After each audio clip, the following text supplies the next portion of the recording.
اور اگر غلطی ہو جائے تو معاف کروانے کی فکر میں لگے رہتے تھے کہ اس گناہ کو لے کے دنیا سے جانا نہیں ہم نے.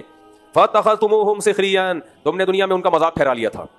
تم کہتے تھے یہ ہیں جو سائنس کو نہیں مانتے, یہ ہیں انگریز کہاں سے کہاں پہنچ گیا, اور یہ ابھی تک پردہ کرو, ماں باپ کی اطاعت کرو, 5 ٹائم نماز پڑھو, رمضان کے روزے رکھو, رات کو تہجد میں اٹھ کے اللہ سے دعائیں مانگو. آج ہمارا سیکولر لبرل طبقہ یہی باتیں کر رہے ہیں. گورا کہاں سے کہاں پہنچ گیا, ان کے تو بوائے فرینڈ ہو, بیوی ہو, نجی مسئلہ ہے, زنا کرو, ہومو سیکشولیٹی ہو. بھائی کیا ہے اس کا ترقی سے کیا تعلق ہے؟ دنیا میں ایک ہی چیز کو لبرل لوگوں نے باپ بنا لیا جس کو ترقی کہتے ہیں. ترقی کے علاوہ ان کا کوئی اور دوسرا غم ہے ہی نہیں. تو فَاتَّخَذْتُمُوهُمْ سِخْرِيًّا, تم نے ان کا مذاق ٹھہرا لیا تھا. حَتَّىٰ أَنسَوْكُمْ ذِكْرِي, اور تم ان مذہبی لوگوں کے خلاف اتنا جا چکے تھے کہ اس مخالفت نے تمہیں میری یاد سے بالکل ہی محروم کر دی. ان کی دشمنی میں مجھے بھول گئے تم. وَكُنْتُمْ مِنْهُمْ تَضْحَكُونَ, اور تم ان سے ہنسا کرتے تھے دیکھ کے. انی جزیتہم اليوم بما صبروا, ان کے صبر کا آج میں نے ان کو کیسا بدلہ دیا ہے. الیوم کا لفظ بڑا مزے کا ہے قرآن میں. الیوم, آج دیکھو کیسا بدلہ دیا. انہم هم الفائزون, آج وہی کامیاب ہیں, وہی وہ لوگ آج کامیاب ہیں. پھر اللہ ان سے کہے گا قال کم لبثتم فی الارض عدد سنین, جس ترقی کے پیچھے تم پاگل ہوئے تھے. ہم ترقی کے خلاف نہیں ہے, بار بار اس مضمون کو میں واضح کر چکا ہوں, لیکن وہ ترقی جو اللہ سے غافل کر دے, خدا کا باغی بنا دے, اس ترقی پہ 100 دفعہ لعنت بھیجو. تو فرمایا کہ اچھا تم یہ بتاؤ جس دنیا کے پیچھے تم لگے ہوئے تھے, تم اس دنیا میں کتنا عرصہ ٹھہرے ہو. قالوا لبثنا یوما او بعض یوم, کہیں گے ہم ایک دن یا آدھا دن. آخرت کا دن اتنا لمبا ہوگا نا کہ اس دنیا کے طویل دنوں کو وہ سمجھ رہے ہوں گے کہ ایک دن یا آدھا دن. یہ وہ ایک یا آدھا دن ہے جس کے پیچھے آخرت برباد کر دی. قال ان لبثتم الا قليلا, اللہ کہیں گے واقعی بہت تھوڑے رہے ہو دنیا میں. لو انکم کنتم تعلمون, کاش یہ تم پہلے جان لیتے. یہ 50 60 70 سال ککھ بھی نہیں ہے, یہ 2% کا ٹائم نہیں ہے جس کو ہم اتنی ویلیو دے رہے ہیں, اتنے اس کو ویلیو دے رہے ہیں. کچھ بھی نہیں ہے بھائی. ہے اس میں لوگ ہیں کہ میری تنخواہ اتنی نہیں ہے, میرے پاس پیسے نہیں ہے, صحیح ہے نا, وہ وہاں چلا گیا امریکہ, وہ جاپان چلا گیا. مفتی صاحب کے دیکھو کبھی جاپان جا رہے ہیں, کبھی امریکہ جا رہے ہیں, ہمیں بتا رہے ہیں کہ دنیا کچھ بھی نہیں ہے, 2% کی دنیا ہے. تو بیٹھو نا انڈا بورڈ پہ, کیوں جاپان کی ٹرینیں دکھا دکھا کے ہمیں سڑا رہے ہو. ساتھ غیروں کے میری قبر پہ آتے کیوں ہو, تم جلاتے نہیں مجھ کو تو جلاتے کیوں ہو. بڑا ٹائٹ شعر ہے. جلانا کہتے ہیں زندگی دینا, جلانا کا مطلب تپانا. تو عاشق جو تھا نا اپنی معشوقہ کی محبت میں, عشق میں اتنا غمزدہ ہوا کہ مر ہی گیا بیچارہ نا, بیمار ہو کے. جب مر گیا تو قبر میں جائے گا, ظاہر ہے. اس کا خیال یہ تھا کہ اب میری محبوبہ قبر کی زیارت کے لیے تو آ جائے گی نا, کہ میری یاد میں مر گیا. تو محبوبہ اپنے والے کے ساتھ آئی. کم بخت وہ اکیلی قبر پہ بھی نہیں آئی, وہ آئی اپنے فرینڈ کے ساتھ جس کے تپن اور جلن میں یہ مرا تھا. تو اس موقع پر اس مردے نے یہ شعر کہا, ساتھ غیروں کے میری قبر پہ آتے کیوں ہو, تم جلاتے نہیں مجھ کو تو جلاتے کیوں ہو. تم زندہ نہیں کر سکتے, ہونا تو یہ چاہیے تھا تم مجھے زندہ کرتے. یار میری یاد میں مر گیا, اب ڈاکٹروں سے ہم کوشش کرتے ہیں اس کو دوبارہ زندہ کرنے کی. تو کہہ رہے تم جلاتے نہیں مجھ کو تو جلاتے کیوں, تو اور تپا رہے ہو مجھے. یہ کہاں سے کہاں شعر نکل گیا, یہ بات کیا چل رہی تھی. ہاں جاپان کی ٹرینیں, تو لوگ مجھے کہتے ہیں ایک طرف بات کرتے ہو دنیا 2% کی نہیں ہے, تو ٹھیک ہے 2% کی نہیں ہے, تو پھر جاپان کی ٹرینیں ہمیں دکھا کے جلاتے کیوں ہو. تم ہمیں جاپان بھجوا نہیں سکتے تو ٹرینیں دکھا کے جلاتے کیوں. تو دنیا رکھنا, دنیا کو انجوائے کرنا بری چیز نہیں ہے, اس کو آخرت کے مقابلے میں ترجیح دینا بری چیز ہے. جب 2 چیزوں کا مقابلہ ہوتا ہے نا تو پھر مہنگی چیز کو لیا جاتا ہے. آپ کے پاس ایک کسی نے آپ کو چینی کا کپ دے دیا, سادہ سا چینی سے, وہ چینی نہیں جو چینی کے پتھر کے کپ ہوتے ہیں, تو آپ اس کو لے لو گے. لیکن اگر وہ کہتا ہے یہ توڑو گے تو سونے کا کپ دوں گا, تو فوراً اس کو کیا کرو گے, توڑ دو گے. اگر نہیں دے رہا تو اسی کو رکھو گے آپ. تو جہاں دنیا اور آخرت میں ٹکراؤ ہوتا ہے وہاں دنیا کو لات مار دو. بھائی جاپان کی ایسی کی تیسی, ٹھیک ہے نا, پھر ایسی کی تیسی جاپان کی. تو جہاں ٹکراؤ نہیں ہو رہا, دنیا اللہ نے انسان کے لیے پیدا کیا, انجوائے کرو بھائی. تو یہاں بھی یہی ہے کہ یہ آخرت کے مقابلے میں اتنی تھوڑی ہے کہ پہلے کیا ہے آخرت. تو اللہ کہیں گے چند دن تم دنیا میں رہے ہو اور اس کو اتنا تم نے بڑھا لیا تھا, خدا کو ناراض کر دیا. تو پھر آگے اللہ ان سے کیا کہیں گے, افحسبتم انما خلقناکم عبثا, کیونکہ جو یہ سن رہے نا آیتیں, ہو سکتا ہے اس کو بھی ان جہنمیوں پہ ترس آئے کہ اللہ ان کو آگ میں کیوں جلا رہا ہے. تو اللہ ان سے مکالمہ کہے گا, افحسبتم, یہ بہت اہم آیت ہے, کیا تم نے یہ گمان کر رکھا تھا, انما خلقناکم عبثا, کہ ہم نے تم کو بیکار پیدا کر دیا ہے. یہ پوری کائنات تمہارے لیے اور تمہارے ذمہ کوئی کام ہی نہیں ہے. تم صرف لائف کو انجوائے کرنے کے لیے, زنا کرنے کے لیے, شراب پینے کے لیے, لڑکیوں سے لائن مارنے کے لیے, تمہاری کوئی ذمہ داری نہیں ہے. میں تمہیں پیدا کر کے بھول گیا ہوں, تم یہ سمجھ بیٹھے تھے. یہ ایسے ہے جیسے آپ نے کسی کو بہت پیسہ دے کے, باپ نے فرانس بھیجا پڑھنے کے لیے, ٹھیک ٹھاک پیسہ دیا, ادھر سے قرضے ادھر سے قرضے, بڑی مشائل سے ویزے لگوا کے اس کو بھیج دیا. اب وہ وہاں جا کے گٹکے پان میں اڑا رہے ہیں. تو باپ کیا کہے گا, بھائی تو یہ سمجھ رہا تھا کہ میں نے تجھے انجوائے کرنے کے لیے بھیجا ہے وہاں. تو مطلب کیا, یہ استفہام انکاری ہے, یعنی ایسا ہرگز نہیں ہے. تو نے اگر سمجھائے تو بہت غلط سمجھا, اس کی تجھے سزا ملے گی, جائیداد سے آگ کر دوں گا, کچھ بھی کر دوں گا. تو اللہ فرماتے ہیں افحسبتم انما خلقناکم عبثا, تم یہ سمجھ بیٹھے تھے کہ ہم نے تمہیں بیکار پیدا کر دیا, وانکم الینا لا ترجعون, اور تم ہمارے پاس حساب و کتاب کے لیے آؤ گے نہیں. جیسے باپ کہے میں نے تمہیں بھیج دیا, میں تو پوچھوں گا نہیں بیٹا کتنے پیسے کہاں خرچ کیے ہیں بھائی. تو یہ جو نعمتیں اللہ نے ہمیں دی ہیں, یہ کون سی نعمت کہاں خرچ کی, ہم یہ سمجھتے ہیں کہ اللہ نعمت دے کے بھول گیا ہے. تو اللہ کہتے ہیں ایسا نہیں ہے. کیوں, فتعال اللہ الملک الحق, جو حق بادشاہ ہے وہ اس عیب سے پاک ہے کہ ایویں میں کچھ کر کے بس بنا کے چھوڑ دے, یہ نہیں ہو سکتا. دیکھو اگر آخرت نہیں ہے نا تو اللہ کا ظالم ہونا لازم آتا ہے، کیونکہ دنیا میں اتنے بڑے بڑے بدماش اور ظالم ہیں، ان کو دنیا میں سزا نہیں ملتی، بلکہ وہی حکومت کر رہے ہوتے ہیں، الزام جھوٹوں پہ لگتے ہیں، بے گناہ یعنی الزام بے گناہوں پہ لگتے ہیں، جھوٹے الزام، اور بے گناہ لوگ بدنام ہو جاتے ہیں، لوگ سچ سمجھنے لگتے ہیں اس کو۔ انسان کے پاس یقینی ذرائع نہیں ہے جس سے پتا چلے کہ کون ملزم ہے اور کون، بھائی جج کیا کرے گا؟ گواہوں کو دیکھ کے پھندے پہ چڑھا دے گا کسی کو؟ ہو سکتا ہے وہ گواہ جھوٹ بول رہے ہوں، نہ اس میں جج کا قصور ہوتا ہے، وہ گواہ جھوٹ بول رہے ہوتے ہیں، بعض دفعہ گواہوں کو غلط فہمی ہو جاتی ہے۔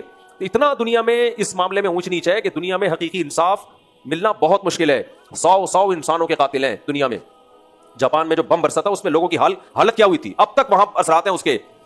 تو اس لیے اللہ نے قرآن میں کہہ دیا لا تحسبن اللہ غافلا عما یعمل الظالمون، جو ظالم جو کچھ کر رہا ہے اللہ کو غافل مت سمجھو، اللہ نہیں چھوڑے گا۔ تو اس لیے اگر آخرت نہیں ہے تو یہ تو بھائی اللہ پہ سیدھا سیدھا الزام ہے کہ اللہ تعالیٰ دنیا میں بھی حکمران ایسے اندھیری چلائی بھی ہوتی ہے، تو نے بھی کیا ہوا ہے۔ تو اس لیے اللہ کہتے ہیں نیکوں کو اچھا بدلہ ملے گا، ان کی نیکیاں بھی ضائع نہیں ہوں گی، ایسا قاعدہ قرآن نے بیان کیا نا۔ یہ سن کے ایک انگریز مسلمان ہوا تھا، اس نے مجھے خود بتایا، میں نے ایک انگریز دیکھا، مجھے غفار بھائی لگ رہے تھے وہ انگریز نا، کالر والی قمیض پہنی ہوئی ہے جیسے ہم لوگ نہیں، یہاں بڑے کالر والی قمیض اور چوڑے پائنچوں کی شلوار، ادھر ہی یہاں یہیں ادھر ہی اسی پلاٹ میں قریب میں۔ اس نے بتایا بھائی امریکہ نے مسلمان ہوا ہے۔ اچھا یہ امریکی جب مسلمان ہوتے ہیں تو بالکل چینج ہو جاتے ہیں، انہیں پینٹ شرٹ بھی چھوڑ دی۔ میں نہیں کہہ رہا پینٹ شرٹ ناجائز ہے، حرام ہے، لیکن میں اس کی ایک سوچ بتا رہا ہوں۔ اس نے کہا یار پورا جو مسلمانوں کا ڈریس ہمیشہ سے رہا ہے، ایسے میں نے اور بھی انگریز دیکھے ہیں۔ ایک انگریز مسلمان ہوا پورا جبہ، ہمارے مدرسے میں آتا تھا، وہ اتنی لمبی نماز پڑھتا، اتنی لمبی، ہم نے کہا بھائی ہمیں شرم آتی تھی۔ پھر میں نے کہا یار یہ تو بہت ماشاءاللہ بڑی خوشو خضوع سے بڑی لمبی نماز پڑھتا ہے یہ۔ تو پھر مجھے ایک واقعہ یاد آیا، کسی نے کہا ایک آدمی مسلمان ہوا تو ریمنڈ گیا تو اس نے دیکھا یہاں تو بڑی اسپیڈ سے ایک بندہ نماز پڑھ رہا ہے، تو اس غیر مسلم نے بولا تو بہت جلدی پڑھ رہا ہے۔ کہہ رہا ہے یار ہمارا پرانا کنیکشن ہے اللہ تعالیٰ سے، تمہارا بھی نیا نیا ہے نا، بحال ہونے میں ٹائم لگتا ہے، تو ابھی نئے نئے مسلمان ہوئے، کنیکشن بحال ہونے میں ٹائم لگتا ہے، ہمارا پرانا کنیکشن ہے، فوراً ہمارا کنیکشن اللہ سے بحال ہو جاتا ہے۔ تو خیر اچھا وہ جو گورا تھا نا جو مسلمان ہوا جبہ شبہ، وہ بھی قربانی دے، وہ کہتا ہے میں زندگی وقف کر دی اللہ کے لیے بس۔ ہم نے اس سے پوچھا تمہارا پرانا نام کیا تھا، کیا کرتے تھے؟ اس نے کہا پچھلی زندگی کو میں مٹی ڈال چکا ہوں، نہ میں اس بارے میں سوال پوچھنا پسند کرتا ہوں نہ جواب دیں، کشتیاں جلا دی، ختم بس۔ ایسا یہ ہوتی ہے خاندانی توبہ۔ آج لڑکے فلم دیکھنے سے توبہ کرتے ہیں، سینما گھر نہیں جائیں گے، پھر وہیں سے گزر کے سائڈوں پہ یوں کر کے دیکھ رہے ہوتے ہیں، پھر کہتے ہیں مفتی صاحب توبہ کر تو لیتے لیکن توبہ پہ قائم نہیں رہتے۔ ابے قائم کیسے رہے گا جب انہیں گلی محلوں میں بار بار جا رہا ہے، وہی سائن بورڈ بار بار دیکھ رہا ہے، تو کہاں سے قائم رہے گا؟ جب فوش فلموں کی عادت اللہ نہ کرے پڑ گئی تو بند کمرے میں لیپ ٹاپ دیکھتے کیوں ہو بیٹھ کے بھائی؟ اس کو توبہ نہیں کہتے۔ تو توبہ کا مطلب کیا ہے؟ یو ٹرن لے لے آدمی۔ تو اس گورے نے ایسا یو ٹرن لیا، کشتیاں جلا دی بالکل۔ ایک اور فرانس کا گورا ملا، وہ جامع رشید میں آیا، وہ بھی ایسا جبہ ایسی داڑھی۔ کچھ گوروں کو تو میں نے انٹرویو امریکہ میں لیے ہیں، مسلمان ہوئے اور ہمارے مدرسوں میں داخلہ لے کے عالم بن رہے ہیں ماشاءاللہ۔ لوگ کہتے ہیں مدرسوں میں منجن بکتا ہے، تو وہ انگریز تو منجن نہیں خریدے گا، اتنا بیوقوف نہیں ہوتا، پورا پراپر عالم بن رہا ہے۔ ہمارے مدرسوں نے کئی انگریزوں کو عالم بنایا ہے، سمجھتے ہو؟ تو وہ بھی پورا یو ٹرن لے لیا اس نے۔ تو پھر یہاں ادھر ہی گلشن اقبال میں کسی لڑکی سے اس انگریز نے شادی کی اور ایسا یو ٹرن لیا کہ میری گپ شپ ہوئی تو کہہ رہا ہے میں پوری 4 شادیاں کروں گا۔ کمال ہے۔ تو میں نے کہا کیوں؟ کہتا ہے جب میں نے سب عیاشی چھوڑ دی جو اسلام سے پہلے کرتا تھا، تو جو اسلام نے مجھے اجازت دی اسے فائدہ تو اٹھاؤں گا نا میں۔ پھر مجھے کہنے لگا میری بیوی نہیں مانتی، اور کہہ رہا ہے میں نے اس کو نہیں کہا کہ تو لازمی کرنا، میں نے کچھ بھی نہیں کہا۔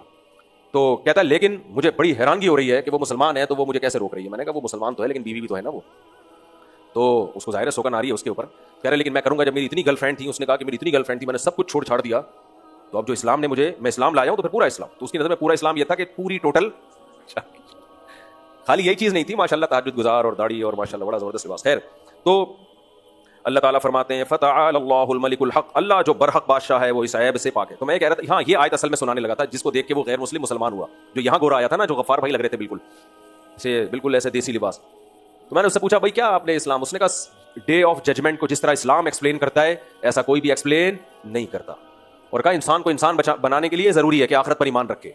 تو اس میں قرآن کی آیت دیکھو فَمَن يَعْمَلْ مِثْقَالَ ذَرَّةٍ خَيْرًا يَرَهُ، ایک ذرہ کے برابر بھی نیکی کی ہوگی نا اللہ ضائع نہیں کرے گا، سامنے لے آئے گا قیامت کے دن، ذرہ برابر بھی۔ وَمَن يَعْمَلْ مِثْقَالَ ذَرَّةٍ شَرًّا يَرَهُ، ذرہ برابر بھی برائی کی ہوگی اللہ وہ بھی لے آئے گا سامنے۔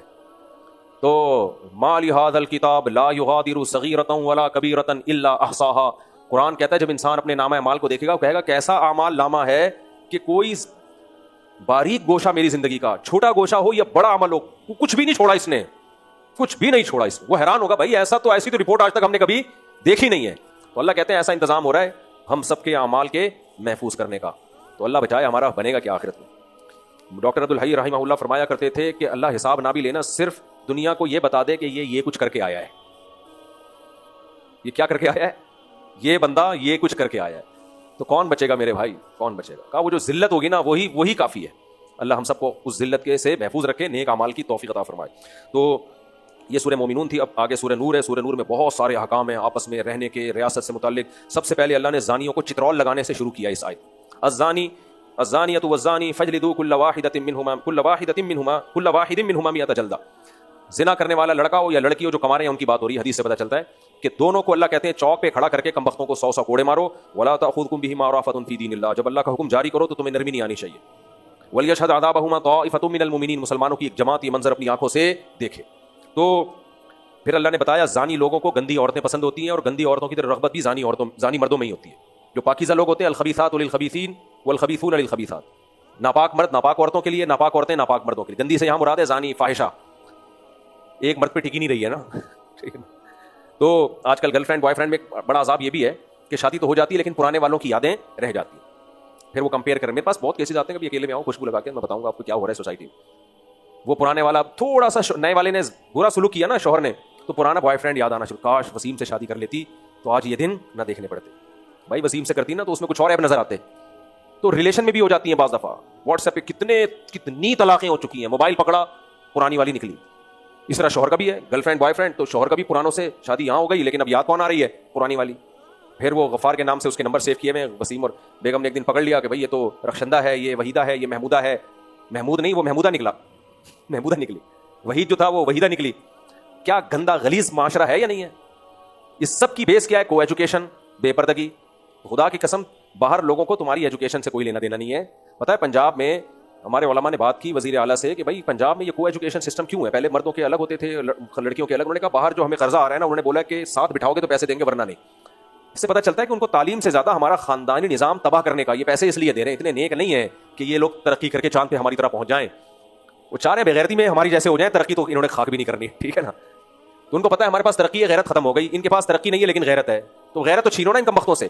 کو ایجوکیشن اتنی زیادہ ہو گئی ہے. بے غیرتی یار, جن عورتوں کے ناخن کسی نے نہیں دیکھے تھے, جن لڑکیوں کے باپ تبلیغ میں 4 مہینے کے لیے نکلا ہوا ہوگا, پیچھے بیٹی کالج میں کیا گل کھلا رہی ہے ابا کو پتا نہیں ہوگا. تبھی تو جامع رشید کہتا ہے بھائی ہم اس کو ایجوکیشن کو ختم نہیں کر سکتے تو ہم خود سے تو یونیورسٹیاں بنا سکتے ہیں نا. تو خود بناؤ یونیورسٹی, اپنے کنٹرول میں لو. اسی وجہ سے غزالی یونیورسٹی بنائی ہے. آپ لوگ بھی بناؤ, جو لوگ جن کے کو بھی اللہ نے وسائل دیے ہیں, خود بنائیں یونیورسٹیاں. اس میں تعلیم اچھی ہو, ماحول اسلامی ہو اس میں. تو اللہ نے فرمایا اچھا یہ جو حدیث قرآن کی ہے نا, خبیث مرد خبیث عورتوں کے لیے, اس کا مطلب یہ نہیں کہ پاکیزہ آدمی کی خبیث عورت سے شادی نہیں ہو سکتی, یا پاکیزہ عورت کی خبیث آدمی سے نہیں. یہ تو ہو سکتا ہے, دھوکے سے سب کچھ ہو سکتا ہے. مطلب ہے کہ ان کی رغبت انہی میں ہوتی ہے. باقی دھوکے سے کسی کی شادی کسی سے ہو گئی تو ایک الگ بات ہے. اس پہ کچھ لطیفے اکیلے میں ملوں گے تو سن. اچھا بھائی عمر اعجاز کون ہے؟ عمر اعجاز جلدی بتائیں. ان کی والدہ کی طبیعت اوپر خراب ہو رہی ہے, وہ اپنی والدہ کو لے کے جائیں فوراً. ان کی والدہ کی طرف سے پیغام آیا ہے. جلدی شابش, دیکھیں یہاں نہیں ہے بھائی, تلاش کریں جلدی سے. تو اللہ نے حکم دیا 100 کوڑے مارو. پھر اللہ نے میاں بیوی کے لیے ایک الگ حکم دیا. اچھا دوسرا حکم اللہ نے دیا کہ جو بھی کسی پہ زنا کی تہمت لگائے تو 4 گواہ لے کر آئے. 4 گواہ اگر نہیں لے کر آتا تو الٹا اس کی پشت پہ 80 کوڑے مارے جائیں. اس سے پتہ چلتا ہے یہ جو ہم بڑے آرام سے کہتے ہیں نا فلاں زانی ہے, فلاں بدکار ہے, تو یہ آپ اپنے خلاف اسلامی عدالت میں کیس کروا رہے ہو, اس کے خلاف نہیں کروا رہے. آپ سیاسی اختلاف ہوتا ہے تو فلاں زانی ہے, فلاں یہ ہے, فلاں وہ ہے. بھائی آپ قرآن پڑھتے ہو, قرآن نے 4 گواہوں کے بغیر کسی کو زانی کہنے پر پابندی لگائی. اسی میں وہ مسئلہ بھی حل ہو جاتا ہے. میں نے ایک دفعہ بیان ریکارڈ کروایا تھا کہ میاں بیوی 2 سال سے دور ہیں, بچہ پیدا ہو گیا تو حلال ہی کا کہلائے گا. وہ اس پہ وہ جو تماشا بنایا, کیونکہ علم ہے نہیں لوگوں کے پاس کہ یہ دیکھو کرامتی بچے ان کے یہاں پیدا ہو رہے ہیں, وہ سورہ نور کی آیات سے پتہ چلتا ہے. کیونکہ اب اگر آپ اس بچے کو ولد الزنا کہتے ہو, اس کا مطلب آپ اس کی ماں کو کیا کہہ رہے ہو, بولو زانی. تو شریعت کہتی ہے 4 گواہ لے کر آؤ. اس پہ کسی کو اشکال ہوتا ہے کہ بھائی ہم تو وہ آدمی کو کے کھاتے میں کیسے ایک بچہ ڈال دیں. مرد کو تو پتا ہے میں 2 سال سے نہیں ملا تو یہ میرا بچہ کہاں سے ہو گیا, 2.5 سال سے 3 سال سے نہیں ملا تو میرا بچہ کہاں سے ہو گیا. تو شریعت نے سورہ نور میں آگے کہا ہے کہ مرد اگر بیوی پہ الزام لگاتا ہے کہ یہ زانی ہے تو لگا سکتا ہے, وہ اس کو یہ رائٹ ہے. اس کے لیے 4 گواہ ہونا ضروری نہیں ہے, لیکن پھر وہ 5 قسمیں اٹھائے گا کورٹ میں جا کے کہ اگر میں جھوٹ بول رہا ہوں تو مجھ پہ اللہ کی لعنت. آگے تفصیل ہے اس کی, میں ڈیٹیل میں نہیں جاتا. پھر عورت بھی قسم اٹھائے گی کہ یہ اگر جھوٹ بول رہا ہے, یہ اگر سچ بول رہا ہے تو مجھ پر اللہ کا غضب. اس طرح 5 قسمیں اٹھانے کے بعد عورت اگر قسم اٹھانے سے باز آ گئی تو پھر ہم اس کو زانی کہیں گے, باز نہیں آئی تو شریعت پھر زانی کہنے کی اجازت نہیں دیتی. تو یہ ہم نے قرآن و سنت سے مسئلہ نکالا ہے. ان اسکالرس کو قرآن و سنت تو آتا نہیں ہے, تو یہ کہہ رہے کرامتی بچہ. بخاری کی حدیث ہے الولد للفراش, جس کی بیوی کے بچہ پیدا ہوگا تو شوہر ہی کا بچہ کہلائے گا. وہ اس حدیث میں یہ نہیں ہے کہ 6 سال نہ ملے ہوں 10 سال نہ ملے ہوں. اب آپ کہتے ہو عقلاً ممکن نہیں ہے, واقعی ممکن نہیں ہے, لیکن یہاں ہم نے عقل کو شریعت کے آگے ڈال دیا ہے. بھائی اسلام کہہ رہا ہے کہ اس بچے کو حلالی ماننا پڑے گا. بچے کے باپ کو یہ رائٹ ہے, وہ بولے نہیں میرا نہیں ہے, تو بول دیا, کس نے منع کیا اس کو, وہ بولے نا, وہ بول نہیں رہا. اور انجینئر علی مرزا بول رہا ہے یا کوئی اور مولانا صاحب بول رہے ہیں, بھائی جس کا بچہ نہیں ہے وہ کہے, اس کو یہ رائٹ ہے, میرا نہیں ہے, وہ بول دے میرا نہیں ہے, ٹھیک ہے, شریعت کہے گی اس کا مطلب تمہاری بیوی نے زنا کیا ہے, وہ کہیں زنا نہیں کیا لیکن یہ میرا نہیں ہے, تو یہ لطیفہ ہوگا کہ نہیں ہوگا؟ تو وہ کہے گا ہاں زنا کیا ہے, تو اسلام کہتا ہے 4 گواہ لے کر آؤ, کہے گا گواہ نہیں, تو پھر اسلام کہتا ہے سورہ نور نے کہا 5 قسمیں اٹھا لو, تو 5 قسمیں اٹھا لے تو ہم مان لیں گے اس کا بچہ نہیں ہے. اس پروسیس کے بغیر ہم نہیں کہہ سکتے کہ اس کا بچہ نہیں ہے. تبھی فقہا نے کہا پھر فرض کیسے کریں بھائی, ہمیں کیا پتا کوئی جن اٹھا کے لے گیا ہوگا, کیا ہو گیا ہوگا, ہم شریعت کے آگے اپنی عقل کو ڈال رہے ہیں. ان کو چونکہ شریعت کا پتہ نہیں ہے تو پھینکے جا رہے ہیں اور ہمارا بھی مذاق اڑا رہے ہیں کہ کرامتی بچے پیدا ہوتے ہیں ان کے یہاں, فضول بات. تو جب اسلام کا نہیں پتا ہوتا تو ایسے ہی بازاری لینگویج استعمال کی جاتی ہے. تو یہ فقہا نے جو مسئلہ نکالا ہے سورہ نور سے بھی اور صحیح ہے بخاری سے بھی کہ الولد للفراش, یہ نبی نے بحث ہی بند کر دی ہے ہمیشہ کے لیے کہ بچہ کس کا ہوگا, جس کی بیوی کے ہاں پیدا ہوا ہے. یہ حدیث ہے ہی اس لیے کہ اب تمہیں یہ بحث کرنے کی اجازت ہی نہیں ہے کہ پاسبل تھا یا نہیں تھا. اب سوال پیدا ہوتا ہے یہ عقل کے خلاف کام کا اسلام نے حکم کیوں دیا ہے؟ 2-3 سال دور رہے میاں بیوی, بچہ ہو گیا تو پھر بھی ہم کہیں گے بھائی یہ جمشیدی کا بچہ ہے. پہلی بات تو جمشید کو اجازت دی ہے کہ وہ بولے نہیں ہے, وہ چپ بیٹھا ہے تو کسی اور کو ٹانگ اڑانے کی اجازت نہیں ہے. تو ایسا کیوں کیا شریعت نے؟ بچے کے نسب کی حفاظت کے لیے, تاکہ وہ حلالی کہلائے ناجائز نہ کہلائے. کیونکہ اسلام بچے کے نسب کی حفاظت پہ بہت حریص ہے. اسلام کہتا ہے جس کا ہے وہ بولے میرا نہیں ہے, جب وہ نہیں بول رہا تو ہم فرض کر لیں گے اسی کا ہے, تو اس کے ہمیں کیلکولیشن کرنے کی اجازت نہیں ہے. تو اسلام پہ اعتراض ہو رہا ہے آپ کا, یہ ہم پہ نہیں ہو رہا. کچھ چیزیں ایسی ہوتی ہیں جو اسلام نے چشم پوشی سے کام لیا اس میں, تاکہ بچوں کی حفاظت ہو. کیونکہ بغیر باپ کا بچہ اسلام کی نظر میں ایسے جیسے مرا ہوا, اس کی کوئی زندگی نہیں ہے, اس کو نسب سے محروم نہیں کرنا چاہتا اسلام. سمجھتے ہو کہ نہیں سمجھتے؟ اس کے اور بہت سارے دلائل ہیں, میں تو صرف بتا رہا ہوں کہ دین علماء سے سیکھا کرو. یہ جو بازاری لب و لہجے ہوتے ہیں نا, کرامتی بچے, یہ سب بے وقوف لوگوں کو متاثر کرنے کے لیے اچھے ہوتے ہیں. جنہوں نے اسلامک لا پڑھا ہوتا ہے ان کو پتا ہوتا ہے کہ اس میں شریعت کی حکمتیں کیا ہیں, اس میں مصلحتیں کیا ہیں. بس یہ کافی. اب آگے پھر جو ہے نا حضرت سیدہ عائشہ رضی اللہ تعالیٰ عنہ پہ جو تہمت لگی تھی, اللہ نے اس کی پوری برات کا اعلان کیا. سیدہ عائشہ رضی اللہ تعالیٰ عنہ کی پاک دامنی کا پورے 2 رکوع اس پہ نازل ہوئے ہیں. امی عائشہ کی پاک دامنی پہ, وہ بڑے دلچسپ ہیں لیکن وقت ہمارا مکمل ہو گیا. اور انہی 2 رکوع کی وجہ سے علماء کا اتفاق ہے کہ جو سیدہ عائشہ پہ تہمت لگاتا ہے, آپ کو معاذ اللہ زانی سمجھتا ہے, وہ دائرہ اسلام سے خارج ہے. کیونکہ پورے 2 رکوع اللہ نے سیدہ عائشہ کی پاک دامنی پہ نازل کیے ہیں. اتنی منصوص حکم کے بعد بھی کوئی انکار کرے تو سیدھا سیدھا وہ قرآن کا انکار ہے, تو وہ مسلمان نہیں ہو سکتا.